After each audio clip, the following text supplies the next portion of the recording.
So welcome, welcome, welcome. I love sitting with my community, far and near, and it's a great privilege.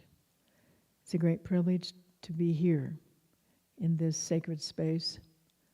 It's just an astounding privilege. I can't believe it when I walk in, just how supported and the ancient lineage and the compassion and the kindness and how it surrounds us and holds us.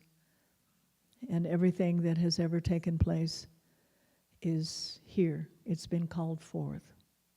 So all the great beings, all the great deities, all the great bodhisattvas, it is all here for us. And I think that's one of the great tragedies of the human experience, the human condition, is that we aren't open because it's innocent, we don't know how to be, to the unimaginable support and love and light and brilliance and guidance that is available to us.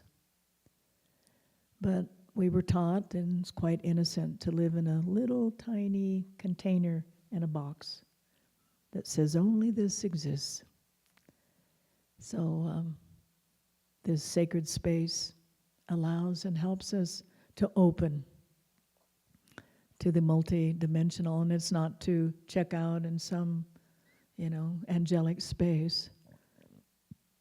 It's to be fully into the body, fully into the life, fully into the moment, fully into the heart.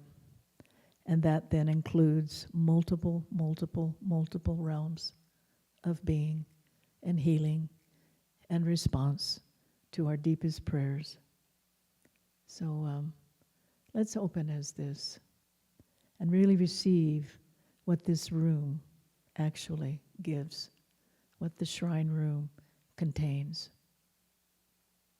So let's sit for about 15 minutes, and I do encourage as best as possible to come back, bring your attention into the body, and bring it down into the central channel, the spine, and bring it down into the tailbone and below, and then just open to the sense of coming home, open to the sense of support, open to the natural nurturing and unimaginable compassion and guidance. It is within us. And when we discover it actually within the cells, with the bones within our body, then we're home. That reaching forth and that wanting more or wanting less or whatever it is that we're still kind of trying as spiritual personalities. We're still trying to make something happen or push away something that perhaps is in the moment. And when we come home, and it is within the cellular body until it falls away, and also it is within the interconnectedness, each and every one of us here and within all beings are deeply connected, deeply, profoundly connected. There's nothing happening on the planet that is not happening within us, and I mean the greater being.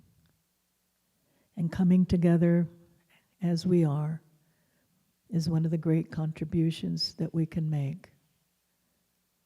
And then we're called forth in our own unique contribution. And each and every one of us, through our many journeys of life experience, has something uniquely to offer.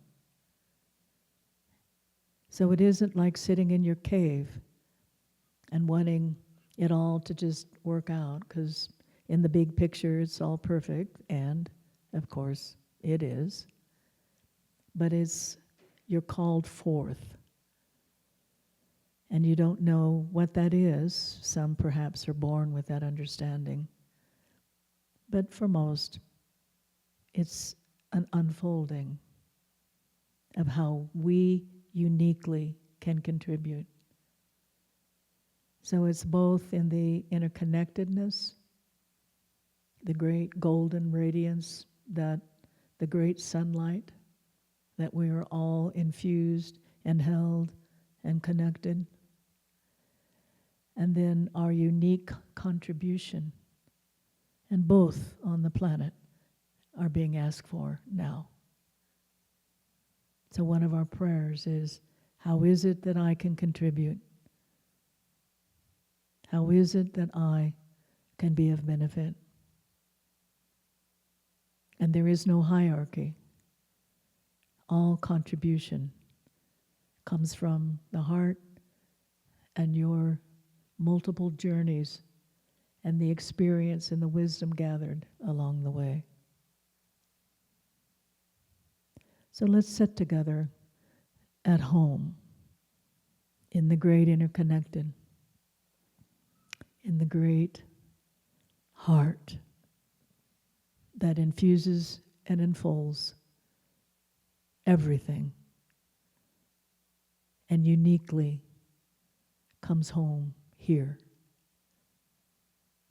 All that you have asked for is given.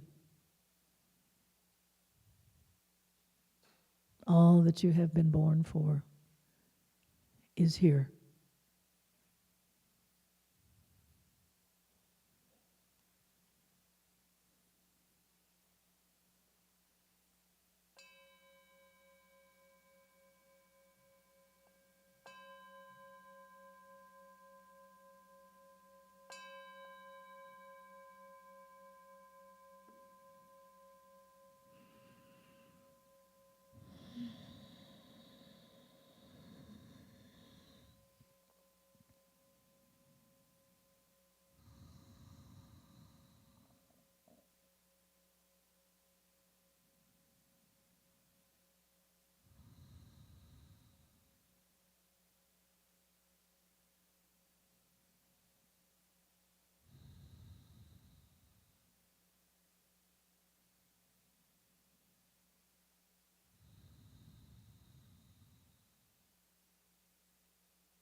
my friends and brothers and sisters and people that I cook with and eat with and dance with, and it's wonderful. Communities are really lovely. We're real fortunate to live in a community of fellow dancers and lovers of the truth and lovers of beauty.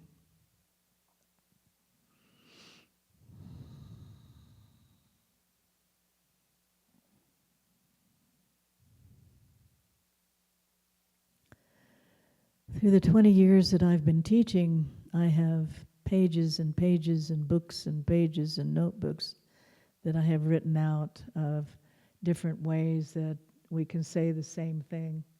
That is actually the most simple. It takes about 2 to 3 words to describe the whole reality. And yet we, in our own human way, our own mind-oriented way, we either write books and books and pages and read. I've probably read 1,000, maybe 2 spiritual books at this time in my life. And it comes down to this very, very, very, very simple recognition. And I know you've all heard this a million times, but my sense is there's a kind of maturity that's happening, both collectively, and I would say a beautiful maturity in this particular community. And that maturity asks for a certain, I would say perhaps precision of attention. We are drawn to the natural state, each in our own unique way. And when that first starts to become, the voice in our head and a urge and a movement and an interest towards spiritual teachers, different practices, different ways of exploring our deepest sense of ourselves.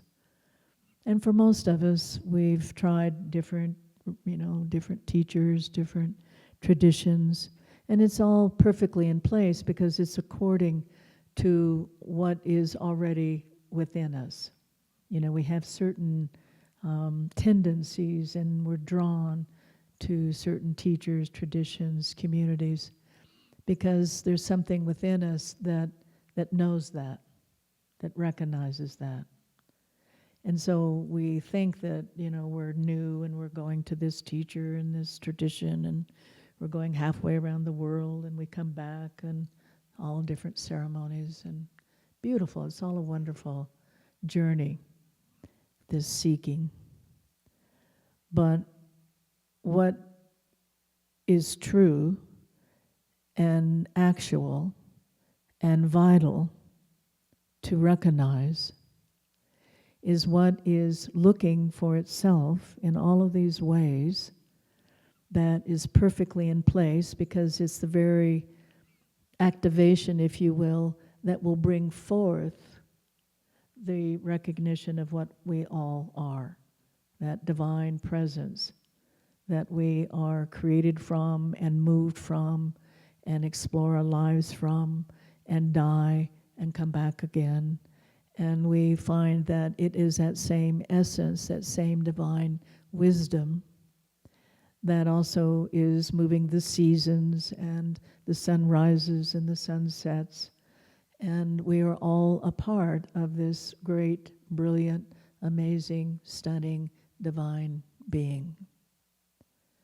But what is missed, and I would say probably there's no exception to that, or at least I haven't seen it, is what is moving us is that divine intelligence. It's not something that in the ego all of a sudden goes, ooh, I'm horribly unhappy. And so I've heard that if I recognize my nature, that I will no longer be full of suffering. Or perhaps there's something within us that, well, I've accomplished a lot in my life, and it hasn't any real deep, satisfaction. It's temporary.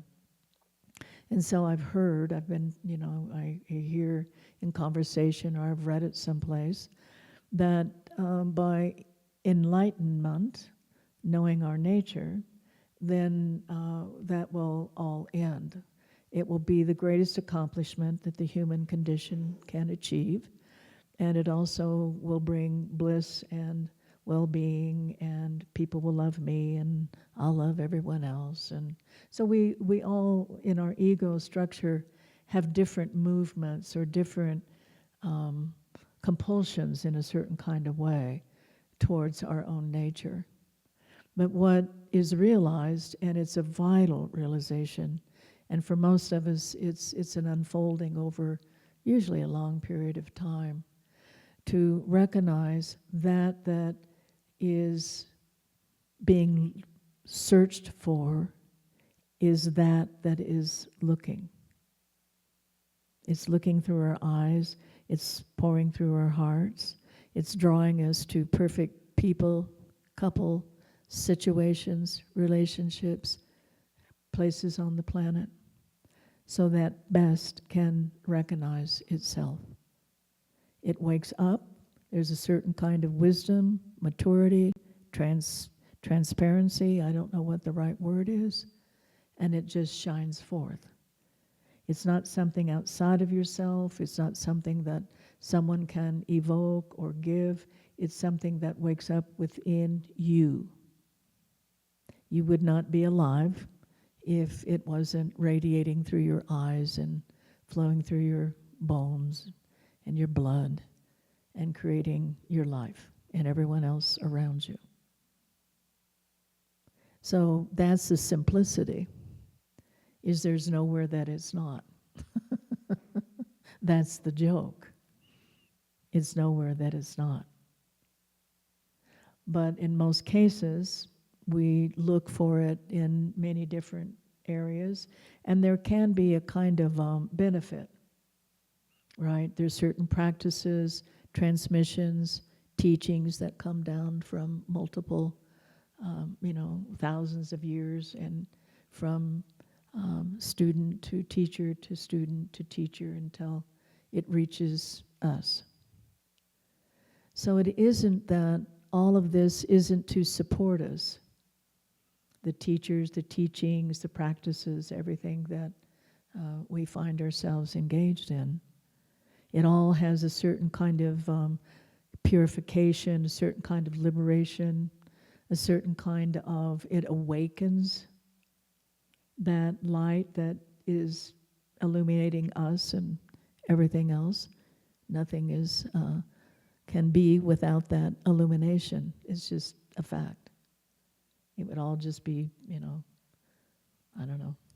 ash, sand, particles of light with no form.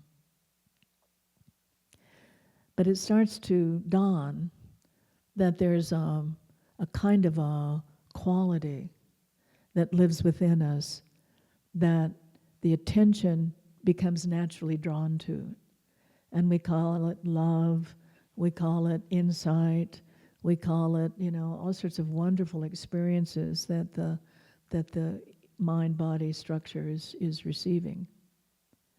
But what is missed, it's an actual experiencing of itself. It's not the actuality. Do you hear what I'm saying? We think it's the spiritual personality that's getting it or not getting it, getting somewhere or not getting somewhere. But actually what happens is by bringing ourselves to practices, to teachers, to transmissions, to those that are, fully awake and embodied in their awakening, that there's a certain kind of calling forth, a light, the divine, the holy presence, that is alive and that is recognizing itself. It's looking for itself within you, each one of us. And so as that repeated seeing of itself, that repeated reflection, it becomes lighter and brighter. It starts to shine with a greater vigor, shall we say. Those places of density fear, wounding, loss, disappointment, in whatever form that it comes. And so this kind of shining through those unconscious patterns, then they begin to permeate that density, and then they become more like translucent. They, in many cases, absolutely will just dissolve. You know, you had been all of your life under certain ideas and certain conditionings and, you know, neuroses, whatever, and you just start to notice that they no longer are there. And you don't even remember seeing that or making that conscious or working that through. So I know I'm speaking to the choir in this particular Sangha, but it is until, I would say, almost until the whole delusion of someone that's getting somewhere finally starts to just be dissolved. It's like, you know, it just gets worn out. It can't assert itself anymore. And when that starts to take place, and I sense that within this Sangha, there is still the illusion, and we hang on to that, you know, with everything that we have, that there's someone getting something, going somewhere. But the actuality is, it just, the ego structure, those that cloud or distort the shining light that's always present, that's just shining through, it just starts to give away. And that particular phase is a very, very important and powerful phase, and often overlooked. So what I'm encouraging, because I think that this particular Sangha can hear this, that it is the living presence, it's love, it's the goodness, the innate goodness that is waking up within the ego structure, and the discernment is to bring the attention to that is actually taking place, rather than the identity collapsing on a spiritual person awakening and getting wiser and getting somewhere. Are you hearing what I'm trying to say? I've never seen it not happen. Now, I'm sure there are exceptions. I know here when that, you know, that fundamental shift, whatever that is, happened, that was the first thing that came forward. Is like, oh, all the teachers and teachings are right. There is no one, no ego structure that is enlightened. You come up out of the ego structure, and then it is seen clearly, without distortion. And then love brings that shining light back into the body-mind structure and begins to liberate and illuminate what has not been fully loved thoroughly, through and through. So this delusion that there is a spiritual person getting somewhere and achieving something, in most cases, I've seen it go on and maybe never come to clarity. And the seduction is it really does bring a certain kind of peace and more of a sense of contentment, and you know, there's a kind of a clarity that does develop, because there's been such a dedication to, you know, the liberation of the mind body, but also the dedication or the devotion of the divine self. So it shines through in a much brighter way, much more whole, kind of total, if you want to call it, way. I remember my teacher one time gave the story. He said, people say I'm a good teacher. And he said, it's like falling off the log. I have been a teacher so many times. But what I never got until this incarnation is that it wasn't a person becoming enlightened so I could serve. It was the great being, the divine, pure awareness that came up out of the ego and completely consumed the body-mind structure. Do you hear the difference? It's night and day. And I was really touched by that because, obviously he was recognized as, very wise teacher in repeated incarnations. And it wasn't until this incarnation that recognition that it is the pure awareness within you, that if you want to call it that, and maybe it doesn't feel very good, but I think it's a good description, it consumes the sense of the separate ego self. And it literally, energetically does that. You know what I'm saying? It eats it. It permeates it. It consumes it. And then instead of the mind-body structure being the one that you identify with, or you try to change, or you try to liberate, or you try to project on others, or you try to control, whatever your compensating behaviors are, the awareness is so bright and so unhindered, and it just comes forth, and all of those movements in relationship and the choices in your life, it's influenced by this flavor of the persona, but it's no longer guided or directed by the persona, not even the spiritual persona. All the teachers, all the traditions warn of the higher you come upon the peak of the mountain, which is considered the full awakening, the more the traps are. And I used to wonder about that, well, what is that? And, what are the delusions? And how is it that, you can become deluded when this light of your awareness is shining through in your life?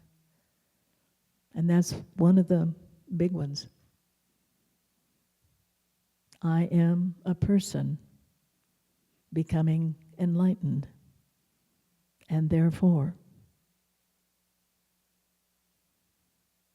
the reality is the ego structure, the sense of the person, it gets to be free, it gets to play, it gets to dance, it gets to be neurotic, it gets to be amazing. I mean, whatever it is, it's freed up. So it isn't like you're like this spiritual robot that walks around, and is always kind and loving and sweet and never gets upset, or you may like a teacher or a guru that's angry, that's a sign of an enlightened being, they throw fits and throw you out of your room and yell at you and hit you on the back, whatever your trip is, that's the one you're going to identify with. So the ego actually is very free when there is no identification left.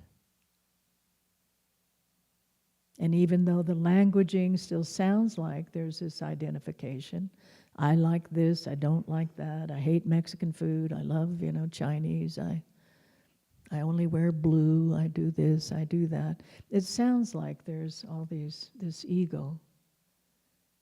But when you really look into it, it's just it's a flavor, it's a spice in a stew, it's it has no inherent depth or meaning.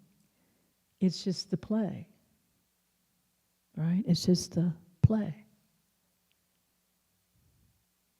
So the emptying out of the personality allows the freedom of your uniqueness to be expressed.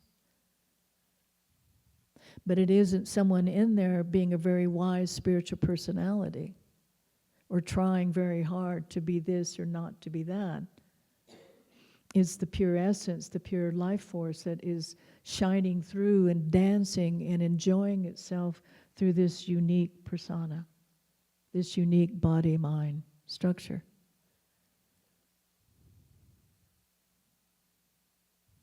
So you begin, and first of all, I don't know whether any of you are believing me. Anyone hearing what I'm saying? You getting a sense of it? That's good. Because you can go this whole entire incarnation and just keep getting better and sweeter and more spiritual and kinder and less believing the stories. And I mean, you know, we can go on and on and on. And it's a good life. You can't dismiss. An enlightened ego makes a pretty good life, right? It's a heck of a lot better than being an unconscious ego. But it is not that. It's an approximation.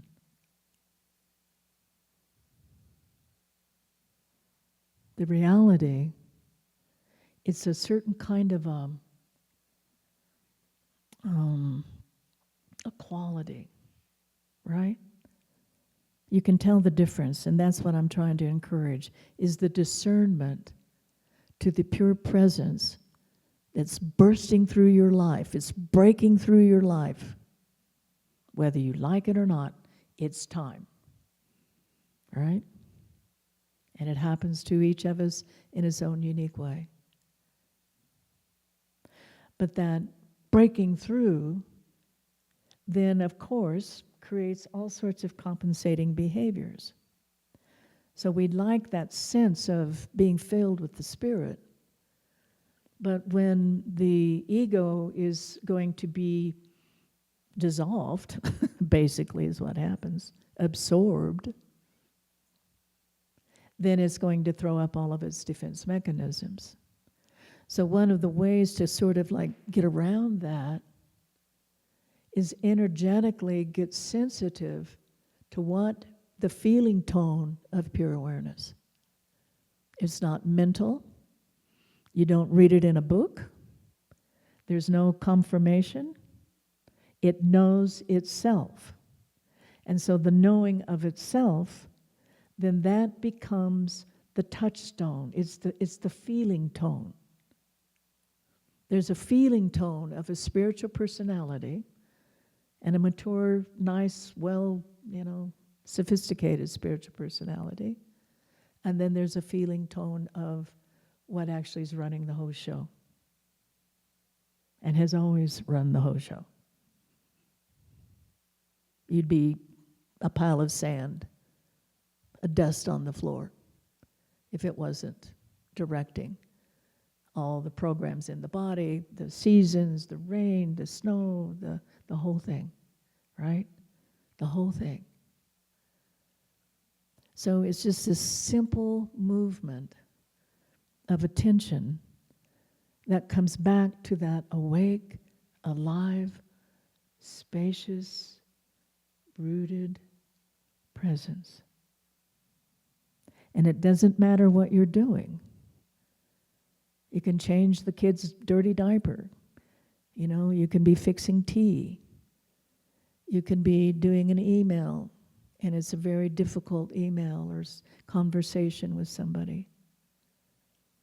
You can be a real grouch, not a kind person. You can be a gentle, sweet, loving, everyone adores you person. And it's all the same holy presence illuminating whatever is arising in this moment. And it's unconditional. So when you get awake to, aware of this divine presence, this felt sense of the illuminating force of all things, then the attention naturally And often it takes a few cycles. It wants to come back and align and rest and be awake to itself. Because there's nothing on the planet better than this. Nothing. And it's why we have taken birth, is to resolve what has not been resolved and to know who we are and to live from that. And especially now. Especially now.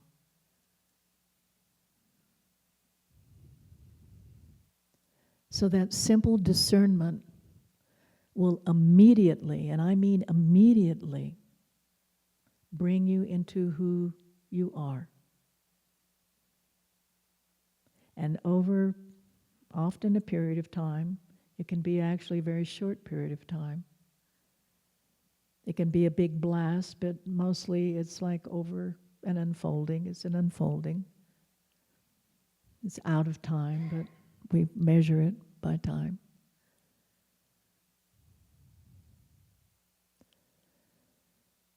The contraction, the separate sense of I, no matter how we've buffed it up and spiritualized it and purified it and made it as beautiful as we possibly can, it's still a separate sense of I. Now it's a spiritual separate sense. So when that felt sense and the attention is drawn to that felt sense, then there's a union, a coming together. And then that sense of separateness, that sense of neurosis, that sense of fear, that sense of loss, whatever it is that still is not quite unfolded here, comes to the surface, is infused, and brought back to the home ground, to be dissolved, to be no more. I was talking to a woman, and she had dedicated her whole life to spiritual practice. And she had just quit like 15 years of being a Zen practitioner. And she didn't say why. She just said, I no longer am in that practice. And she said, I was taking a walk. And on the walk, I realized I was simply managing my life. I knew all the tools. I had many, many, many glimpses of my nature. I read all the books. I did all the practices. And I was still managing my life. Spiritually managing my life. And she said, I want to set it down. I no longer want to continue to do that. So that's what it takes. It's almost like you've run it out. You've tried everything, and it can be very beneficial. I'm not saying that at all. You know, you get a lot of body work, you do a lot of practices, you go to I don't know how many meditation retreats, you see all these wonderful teachers, and all of that's beneficial, extraordinarily beneficial. But when you move that, it's just a tiny, tiny gap. It's just this tiny gap. I am a spiritual person getting somewhere to I am.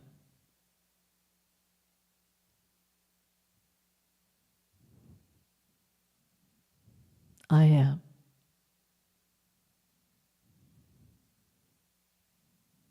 And then from that, it's like the persona, the personality, there's like I don't know what the word is, a collaboration, a joining, a union. It's on board. And then from that, I am, then what is not brought in unto itself to be made conscious and to be resolved and liberated, healed, whatever you want to call that. It just happens. There's no one in there trying to make it happen, managing it, doing this for that result. That is no longer there.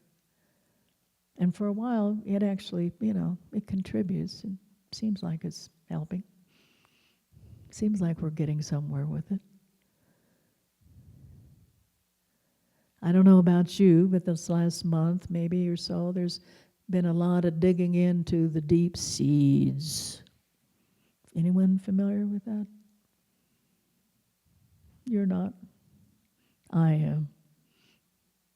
But what I've noticed, even though the seeds are like almost the primary roots of the identity of the persona,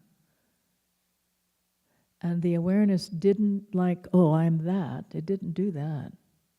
It stayed awake and saw it like, oh, well, then maybe I need to sit down and I need to meditate and I really need to go deeply into that and I need to work with it, and because that's called for.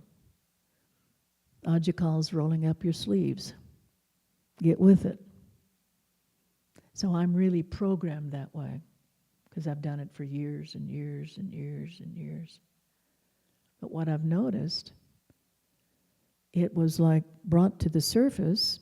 It wasn't collapsed into, it wasn't denied. In fact, there was kind of a joy around it. Like, oh, that's what's been driving that. And then the next day I wake up and it's no longer there. It wasn't bypassed.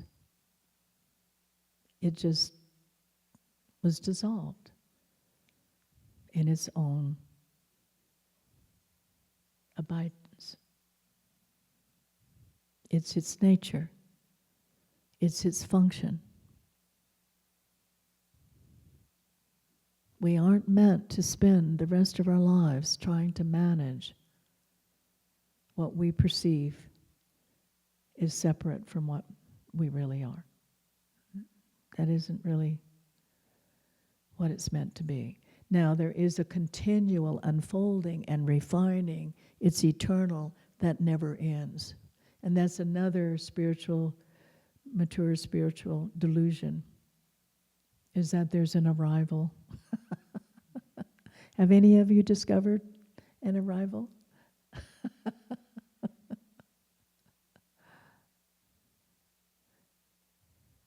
Have you? No. It's impossible. It's eternal.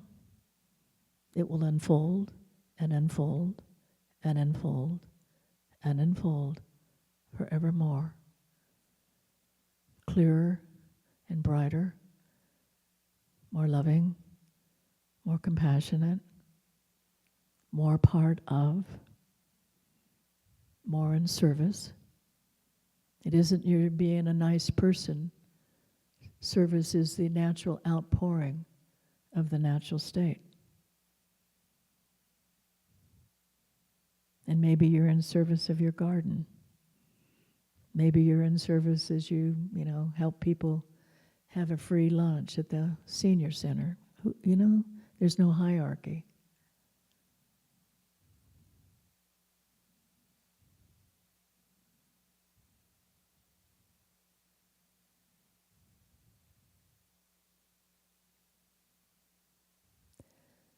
If there's ever a time in your life, and I'm sitting with one of probably the more devoted, dedicated, mature community that I've ever sat with. It's right here. And I know it's happening all over the world, but this is a very deep and devoted community. And the time is now to let it go. The spiritual personality that's going somewhere and getting something, and just open up to that has been illuminating the entire life.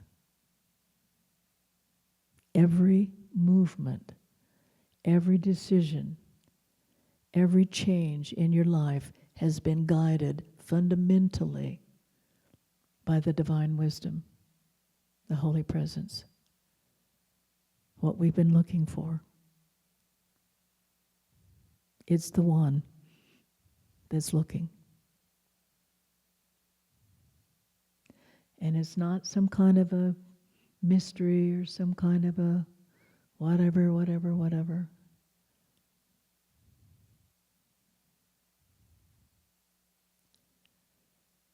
It's a felt sense. Here. Not here.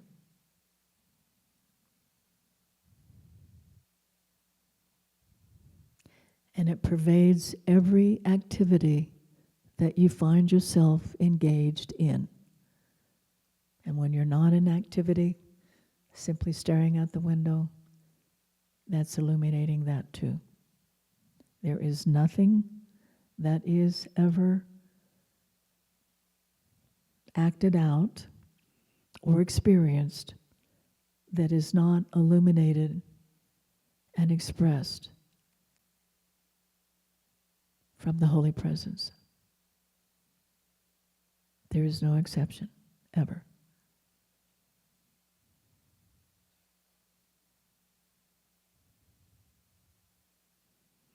It's a matter of shifting the attention to the felt sense. And then that open, spacious, alive, awake, loving, unconditional presence. And there you are.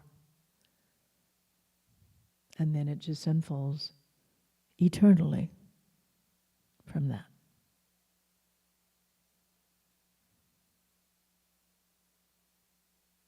I know it's time, but I'll tell one quick little story.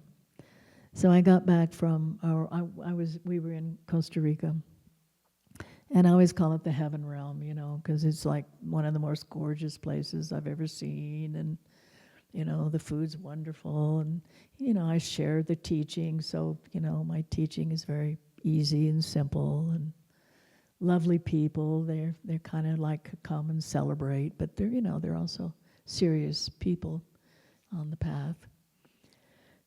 And so I always go first, with my friend Jennifer, and so I do my thing, and we kind of had a sense of what we wanted to sort of emphasize. Beautiful, beautiful people were at that retreat, and I don't know why. I just sort of went. Is anyone hearing it? Are we just going to keep, playing this? And I don't know what, it was just my neurosis playing itself out. And I know better than to believe it, but it was, pretty loud voice. So I just, let it yammer on, and I didn't exactly know where it was going to go. So we had small groups, and each one of us met with people every day. So we got to thoroughly talk with each person. I have never, in all of the times that I have been teaching and retreats or offering anything, I have never seen such ease. People were just simply shifting. No drama.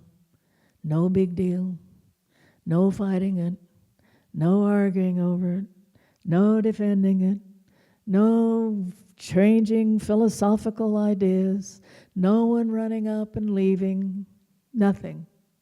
Just boom. Oh, here I am. I've never seen anything like it. So what I perceived from that is the collective has gotten so much lighter, right? Those that have been on the path for 20 years, 30 years, 50 years, there's been enough liberation, enough clarification over that great devotion and dedication, that simplicity of just, here I am, and seeing very deep patterns. It wasn't like it was a, kind of an ascension camp that everyone was going to the light. Very deep, fundamental wounding and patterns were coming forth, but it was seen from open, loving awareness. And those that you are functioning from that, know it's a whole different way. It's like night and day. So that made my heart sing. This is what you've signed up for. And it's becoming easier and more familiar. And the great holy presence that's been leading your life all this time is now those clouds of ignorance and distortion and pain and protection are lightening in a way that those simple shifts can happen with that kind of ease.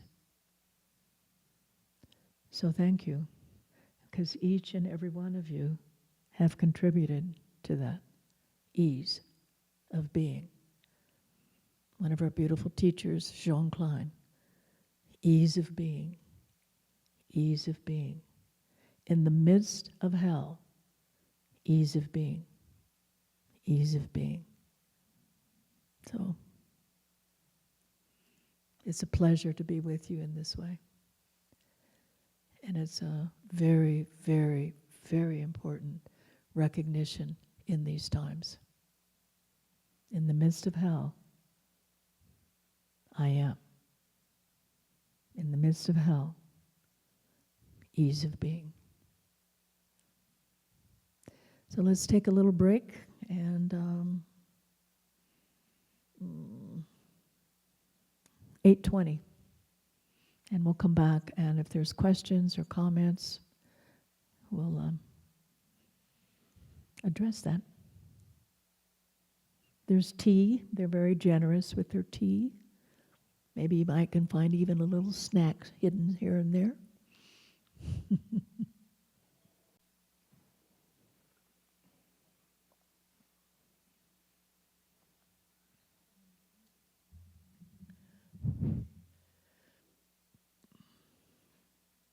Hey, honey. So I thought I would open it up just for a little bit for some questions or comments or experiences. I really am very delighted to be a witness to what's unfolding for you. I talk to probably, on an average, maybe 3 people a week in a very deep and pretty long exchange. So I do have a sense, especially within the, the smaller Sangha, of what's going on. And I'm deeply touched by the depth and the maturity and the recognition that is taking place. Again, it's been my obsession for 50 years, but at least the last 20 to 30, well, I'd say the last 40 years, it's been a full-on obsession and unfolding. And so I am privileged to see the shifts and the waves and the changes. And I really am seeing, like I shared about the Costa Rica retreat, I really am seeing what we have so dedicated our lives to is unfolding. But there's some very fierce, shall I say, readjustments also going on. And it's helpful. We'll go into that tomorrow really deeply and extensively. Because, when the spiritual self, and the spiritual self, of course, is that shift that happens. It's recorded and everyone has their own unique way of making that shift. but it is when you believe you're this separate person having these separate lives and experiences, and then some mysterious and magnificently wise way it shifts, and then that has always been there in the background shining through comes into the foreground. And it happens for people in very unique and different ways, and I've observed it for many years. I've been has that great privilege of witnessing this shift. But there's another shift, and I'm starting to see that take place in a more collective way. And that's when the spiritual self literally dissolves and is absorbed back into the greater being. And that can have some rough waters. And so I'd like to address that, and we'll do it extensively tomorrow. But also just the affirming it and talking about it. It's hardly ever written, and it's hardly ever taught. And I think it would just collectively, it's a natural unfolding. And you don't consciously ever sign up for that, right? You want to be better, more happy, you want to end your suffering, you want to, have all these wonderful side effects, and they are. All of those do take place. But, when that spiritual self starts to be dissolved and absorbed into the greater being, it plays hardball. It plays hardball. And so those that you really love about yourself, your precious pearls, your greatest accomplishments on the planet, and also your deepest wounds and fears, all are brought to consciousness so they can dissolve back into the greater being. And it can be shocking in certain ways with how it doesn't care how you feel about it, shall we say. That's not the consideration. It is unconditional. But anyway, so I love to hear your experiences and what is happening for you. I'm not particularly interested. You can talk about your philosophical or your, particular teachings that you're sort of experiencing. That's fine. But I'm not particularly interested in it.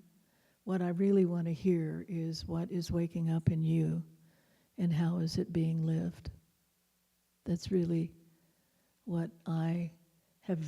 I don't know, I know this sounds dopey or spiritual dopey, but it's the only thing left in this life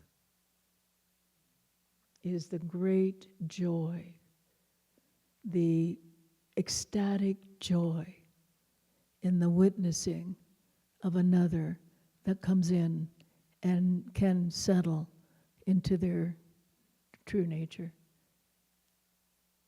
into the natural state. It's pretty much all that's left here.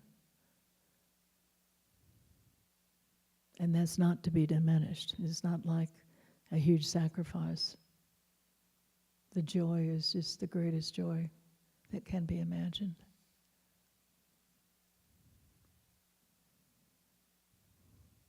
So what's going on?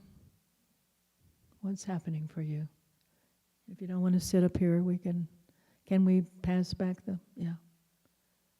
You won't be recorded, but maybe that's what you want, not to be recorded. I had the privilege of attending, I couldn't attend very much, of a profound empowerment from Khenpo Jingmei, Sindarisik, and it was just profound. That's all I can say. So we're just flooded with this wisdom and the transmissions that are thousands of years old, and the reaching down of these great deities and the bodhisattvas and the light beings, and everywhere in the body, we have the teachers and and clean, comfortable places to meditate, and food's prepared for us, and books are just everywhere. It's just like the whole universe is going here, here, here, here, here. There's nothing hidden anymore.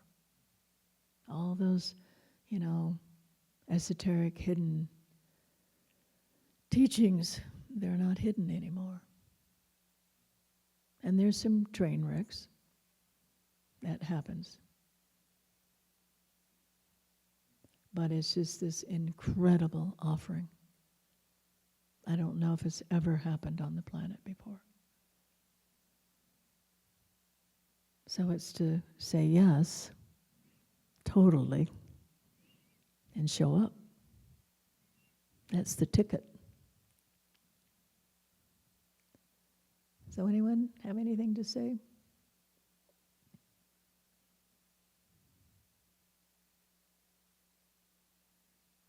Ani, I was just going to say, what are you seeing? Because you have a really big view in your own unfolding, and then you talk to hundreds of people. Yeah. Hello. So happy you're here. Thank I love you so much. I love you so much. I'm so happy to be here. It's a privilege. It's a real privilege. I think for all of us. I think one thing I wanted to ask you about that's happening for me personally is, you go through these cycles of awakening and you become impersonal and, when it fills back up. Yeah. And I seem to be going through a very personal cycle right now. Yeah. And it's really like breaking my heart. I know. Open. Yes. Yeah. And I want to know if you want, and I can share more about that, but if you can talk about that, because I had almost forgotten, sometimes I don't really feel like human in that same way that I used to, right? And then I'm so busy and there's so much going on here and I'm kind of like on this schedule.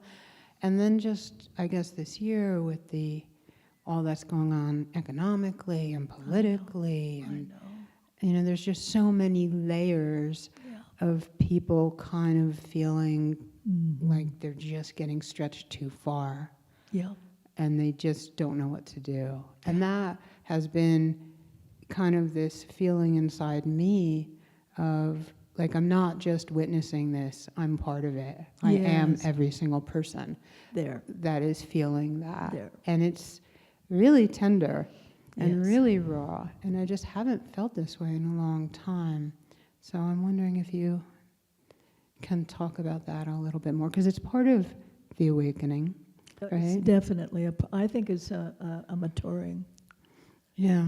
It's that, and I'd like to hear if your own experience, if you want to share that more. I'm always interested in how it's moving through you. But my sense, and also what's happening here, is, that emptying out, which does, and we've talked about this many times, it'll just seem so empty. And you're just not attached, and things just seem to move through, and it feels a little weird because you really aren't engaged too much in the human unfolding and relationships, and then it fills back up with a greater love because now there's a greater capability, because you know what I'm saying. Yeah. And it's just wave in and wave out and wave in and wave out. But I think what we're being asked now is that sense of, like I was trying to encourage in the talk, there's a sense of everything is perfectly in place, everything is unfolding, everything of the shadow is being exposed to actually be made conscious because of the greater light and the greater depth and capability of love and recognition, right? That's that big view. But we're a little bit separate from that when we're in that impersonal, not so engaged. Maybe, we stop watching the news. We don't ever have any political discussions, however we play that out.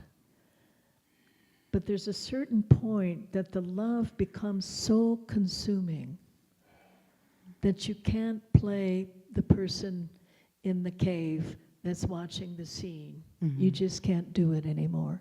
And there's a part of you that does. It's fine. It's connected. It's not engaged. And it's free, right? That's awake. Right. That's So a you're kind of constancy. watching it at the same And you're time. watching it. And yet something else called love, Right. an unconditional love, an active love, Mm-hmm. a heartbreak love Yeah. now is being called forth. That's me right now, Right. that heartbreak love. Me like, too. I am this person That's that is, you know, homeless, or I am this person right. that just lost their federal job. And I, That's you know, right. and it's touching us personally because it's not only the It's people, not over there somewhere. yeah, it's not kind of It's- outside.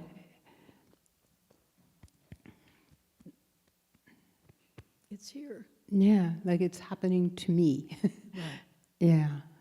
And, you know, I was sharing with Elizabeth, you know, we had lunch, and I said, you know, the despair that just comes through sometimes, and quite recently and increasing, is just like a tsunami.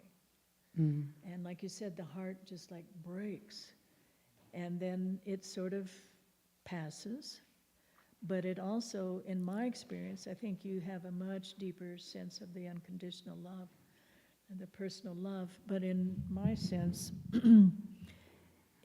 that despair and the tsunami and it experiences it, and the heart breaks, and then it passes. But what I've noticed is a greater capability of actually loving. Yes. Each time, Yes. then it's a greater you and me no longer exist. Yeah, there's almost like a more interconnectedness. There's more of Like a I don't- capability of the interconnectedness, Yeah. right?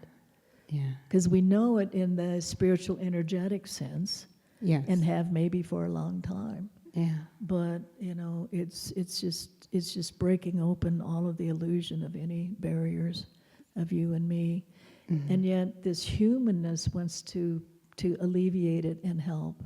Right. And where are you going to do all of that? How are you going to do all of that? Yeah. And so, you know, you do it by, like this, we meet, and we do it by the things that you offer here, you know, you and Karma. We do it by, if there's a need and we're called forth, we do it, whether that's washing a toilet or whether that is fixing a meal for someone sick. You know what I'm saying? Yeah. You're just called forth. You're doing whatever's in front of you. You're doing Yeah. whatever's in front of you. That's a perfect way of saying it. Yeah. There is this aspect of that for me because I'm so used to being kind of like the fix-it Yes, person. Like, right. oh, I can fix this. Yeah. You know, whatever it is. Right. But I can't fix what's going on. No. And I can't fix that this is a degenerative time and No. things may get worse, and there's a good possibility they will. I think And it to will. just surrender to I can't fix this Yeah. is like another part of my kind of person, my Yeah. right, Yeah. that I have to let that go, Yeah. right? Or I don't see how I can keep on holding on to it. That's what's happened here. It's simply impossible. It's just too huge. It's too, you know, the suffering is just like this big, I don't Yeah. know, I hate to use this, like this pimple or boil or something, you know, and it's just so huge and it's so everywhere, and your heart is breaking and you want to, and yet you can't. Right. So that's a part of it too. Yeah. That's what that's part of the heartbreak too. It is, it's part of the Yeah. heartbreak. So I realize that's a personality part. You know, it's part of my person that is, you know, it's still kind of an obscuration because it's something I'm attached to. If we're attached, the attachment Yeah. does get unhooked, that's Yeah. for sure. But also, don't you sense we share the human heart? Mhm. How can we not have a heartbreak? Right. And we're not even attached to being a rescuer or a loving person that will solve things for everybody. Yeah. That can be unhooked, and still the heart breaks.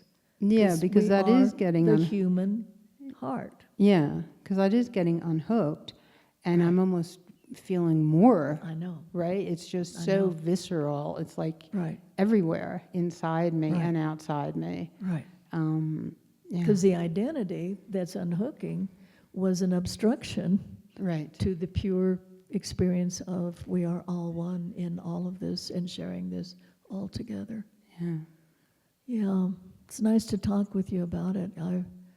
It's something I've personally not experienced, and it's been cooking, like especially the last month to 2 months. That's exactly how it is it's here just like, too. whoa. Yeah. And Sangha has been so special for me because, everyone that's on the path and that you're part of this beautiful Sangha, and you and Jennifer and all the teachers and everybody, we're all seeing kind of the same thing. We're all kind of in the same boat, right? And I know that others are feeling what I'm feeling, and somehow that really helps. It does help because it's a natural wave of unfolding, Yeah. and any separation is being dissolved through pain and suffering, frankly. Yeah. Yeah. And You I'm, just can't step out of it anymore. And yeah, it feels so human, like, I think that's what's happening on the planet. It's that human heart is being fully imbued by itself. And we just can't separate out. We can, as you know, and everyone in here knows, there's a place of ease and peace, ease of being, no matter what. That's the constancy. Yeah. It's like always okay. Everything, right? yeah, right. Fundamentally, Yeah. there's ease of being, all is Yeah. well. And yet, all of this is, and it's like hurricane level, Yeah. and maybe tsunami level, Yeah. and we ride it out and we enter it at the same time. Haven't you found that? I think that's what I'm working with, Well, right? I think you're kind of ahead of me there. Well, I don't know, but I hear what you're saying. Yeah, like I'm kind of working through it. It's almost like I'm maturing through it, Yes. emotionally maturing, where any place where I had kind of shut down some emotion because it's like, oh, I'll just be an emptiness or whatever, Yeah. that's not working now. I know. I can't do that. I know. Yeah. We're here. We're here. I'm so happy Me that too. we're doing this together. Me too. I can't imagine being alone I in can't this. imagine it without all of us together. And thank you, my dear. Thank you. I Ani, love you so much. You're I so love you so special to me. much. You've been such a joy and inspiration, Thank you. and you're a lot of fun. They're still fun. I love you so. Love you. I just want to take a moment to tell you both how wonderful that was to hear how it's affecting you, Yeah. because I'm sure it's affecting all of us like that. Yeah. I mean, just to be walking and all of a sudden burst into tears Yeah. because you're so heartsick I know. at what's happening. And to have And- that dialogue, to understand that that's okay. Yeah. It's the I don't mean to, put it in some la place, but it's the virtual breaking open of the heart that actually then can be connected and also in a sense, I don't know, not contain it, that's impossible, but you know what I'm saying? Embrace. It's not separate anymore. It just can't be. And maybe this extreme craziness, frankly, is part of what's breaking that down. But whatever it is, it's doing its work, and it can be really, really painful. And then it passes, and then something is freer. I don't know how to describe it really. Well, just thank you both so much. Yeah. Yeah, it's the great grace that we're in it together.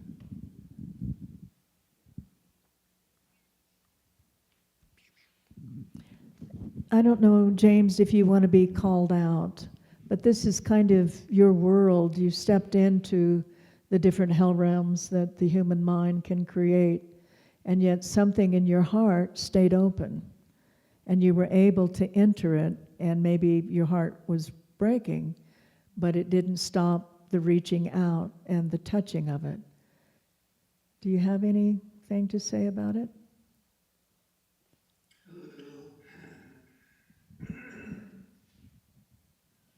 All that I have lived with is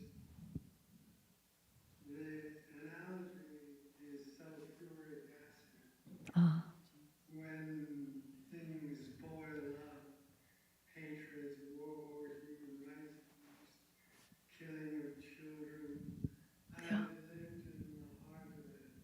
yeah, And my response has been to say, look, the acid is burning my skin. Look, the acid is I know, burning through my coat. I know, Look, the acid is burning I the know, wood, everything it touches. I And know. at this particular point, the sulfuric acid is like a Yeah, sea. It's everywhere. yeah, How can you attend to yeah, all of it? yeah. And then the miracle, which is really in Mm. alignment with what you were sharing and Yeah, teaching yeah. tonight. You come to the great mystery, Mm-hmm. real science, Mm-hmm. that says when sulfuric acid meets gold, Mm. it stops. Mm. It can't burn gold. Yeah, The scientists say it's because gold is too balanced yeah. and sulfuric acid is Mm-hmm. out of balance, Mm. whether it's doing it or trying to stop it. Yeah, It's yeah. demented. Mm. It's Yeah, full of loss and suffering and passion, but it's out of balance. And that balance, that's that balance. Yeah, when it yeah, stops, yeah. that's natural self. Mm-hmm. That's waves of your being saying, I am here.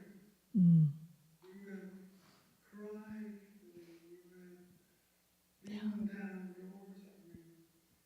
And I am you. I am your very natural being. mm. And there's just waves of that coming into my life at the moment. Yes. This mysterious, Mm-hmm. almost unbidden, Mm-hmm. certainly Yeah, not self-constructed way yeah. of saying, hello, I am alive, I am joyful, Mm-hmm. I am fresh. Mm-hmm. Mm-hmm. Come, let's dance and you dance. Yeah, yeah. Oh, oh. I'm glad your wisdom is with us. Our elder that has walked through hell and opened his heart even greater as he's walked through it. Thank you.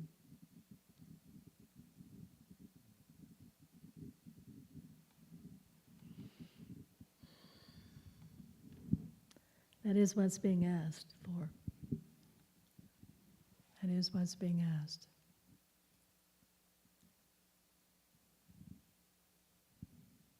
Someone else? Yeah. You want to be handed or come up and be seen? Ah, you're going to be seen.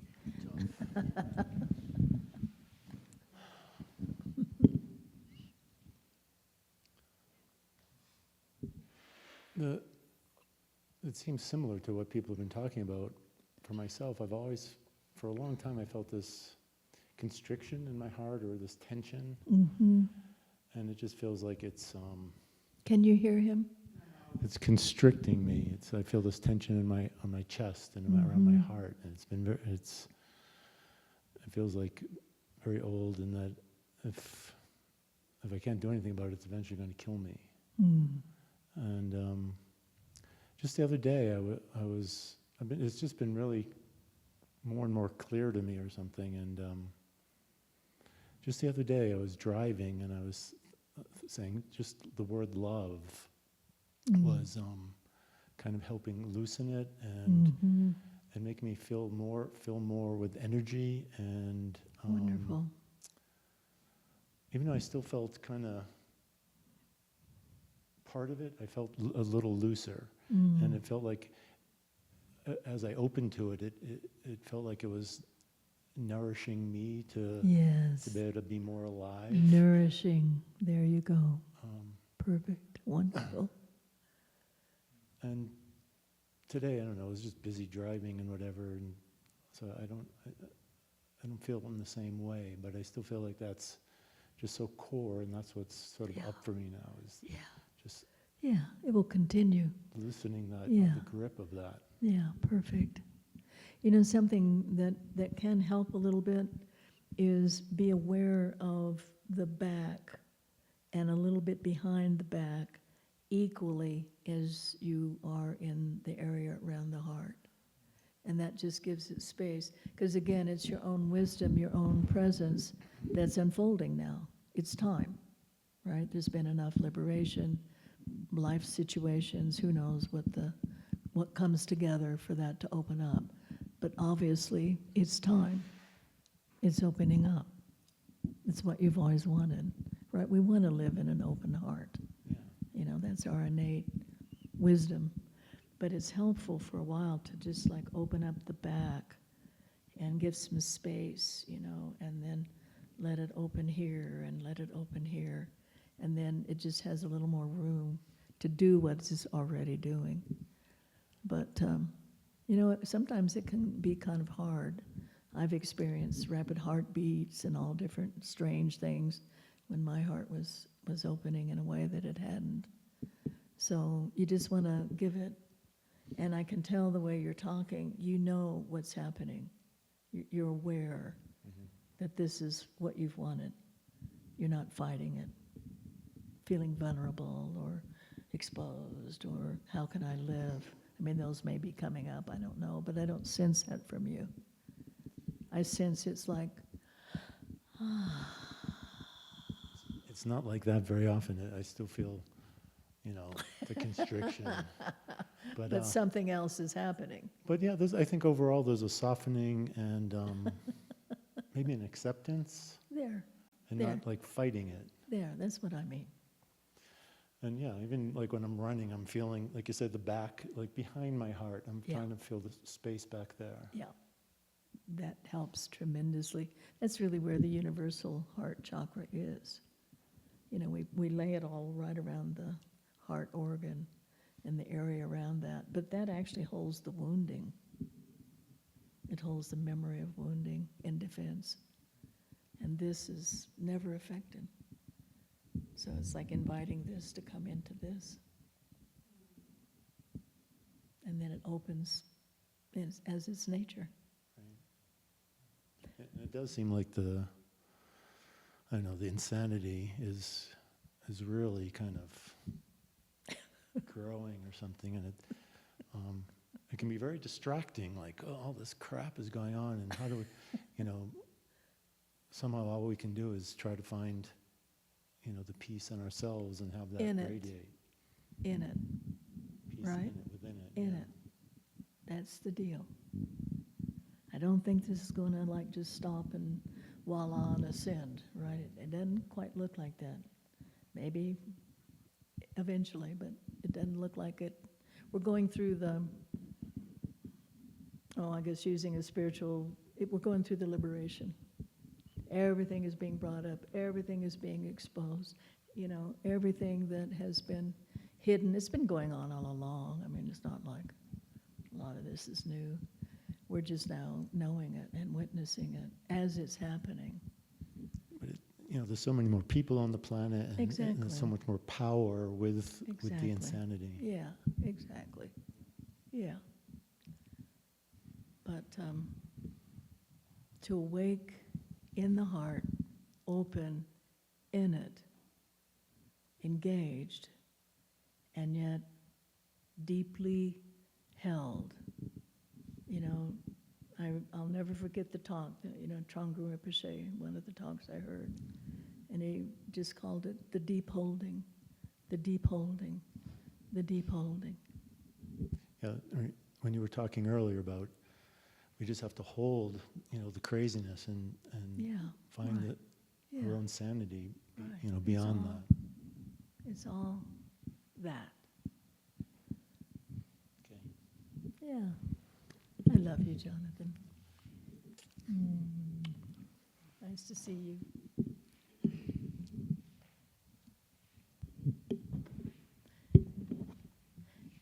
One more? Did you want to talk? Okay, welcome, my sweetheart.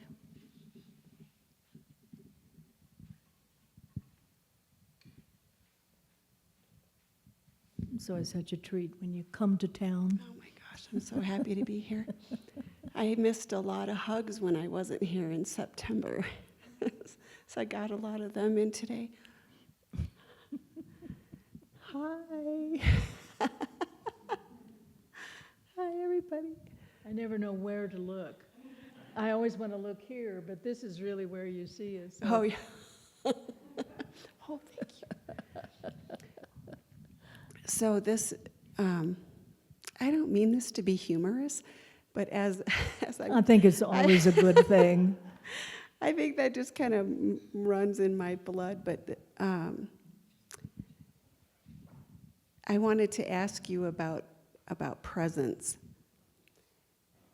So I was aware of a presentness. Yeah. Yeah. I'm here. I'm here. I'm here. Yeah. But I'm wondering if this presence has viscosity to it. Yeah, I think so.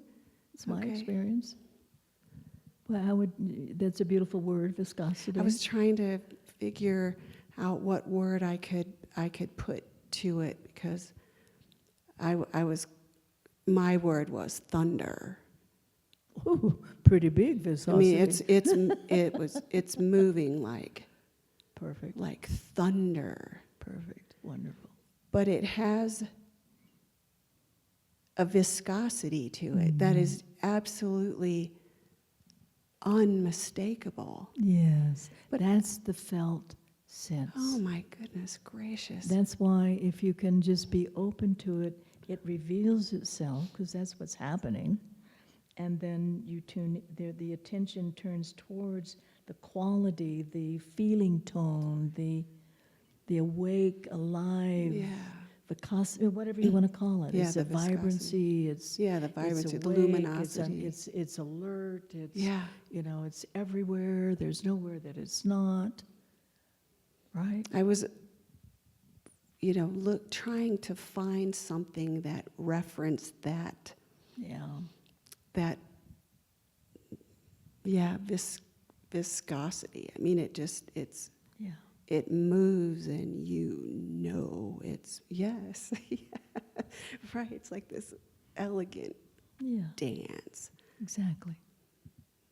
It's the essence of aliveness itself. Yeah, So why wouldn't it be vibrant and Yeah. alive? And yeah. we're taught so much in a lot of our practices and it's vital to know that silence and stillness and impersonal and that's true. But then it arises and wakes up as this vibrant, alive, awake, informing, powerful, fire presence. Right? Yes, Right? I think that sums it up. That's the thunder. And that's why it can be recognized. And the attention moves to that rather than the comments about it in the mind. And that's the shift. Yes, because it's now interested in that. Yeah, And only that. Only Like that. everything else could just, only that. Mm. And yet, what we were talking, Ani and I, is then everything enters that, Yeah. because it is all of that. Yes. You know, it isn't like you're just going, Right. I haven't met it's- anyone yet. Maybe it's true. It's very intimate. It's like very, very, very Yeah. intimate. It's very intimate. Yeah. More intimate than your breath. Yeah. And it arises and shifts and morphs and dissolves and reveals, and it's just constant. There's nothing that you can just hold on to and define and grab and own, right? And once that's realized, then it's just like, wheels, hands off the wheel.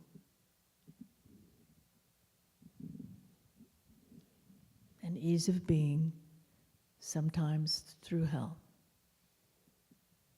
But it's still alive and vibrant and wise and engaged. Thank you. Because It has viscosity to it. It has, it's a felt sense. It's an oomph. It's a presence. It has some thunder to it. There you go. I like Just- that thunder. It is. It's alive. It is. It's It's the matrix, the womb, yeah. the creatrix, the expression of everything. Right? We walk around and go, oh, I don't have anything. We all do that, but it's the ego. It has nothing to do, really nothing to do, except it enlivens the ego, and it doesn't care. The ego can play whatever game and say whatever it wants to, and play and do whatever. That's fine. It's unconditional. But what does it have to do with you? I think one of the beautiful qualities, which I think is what Ani was talking about, is this generosity, this natural, It's natural. just natural generosity that just moves out of its own. And I mean, if I could cry, just Yeah. it's Yeah. stunning, because there isn't. It's hard to talk about. There isn't this, well, I want you to be a certain way, or I need you to, be with me a certain way, or say a certain thing. No, it's just none of that. It's none of that. It's none of that. It's just It's one yes. channel, It is. and it naturally serves, as you said, it's naturally generous. Naturally. It naturally gives of itself, Yeah. and yet it also receives equally. We're included. Yeah. Oh, Thank you. so I love beautiful you. to be with you. I love you so much. I love you, Sharon. I love how you describe things. Thank you. It's 9:00. Yeah, thank you. Do you want to just sit together just for a few minutes before we leave? How about 10 minutes? Is that good? Or too much past your bedtime? I know Crestone goes to bed very early. I do too now. I swore I'd never be Crestoned, go to bed at 8:30 or 9, but I've been taken. Are you Crestone enough where you go to bed early now? No. You will.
to be with you in this way.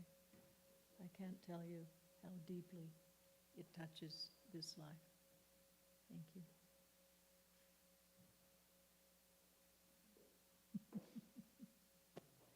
Safe travels home.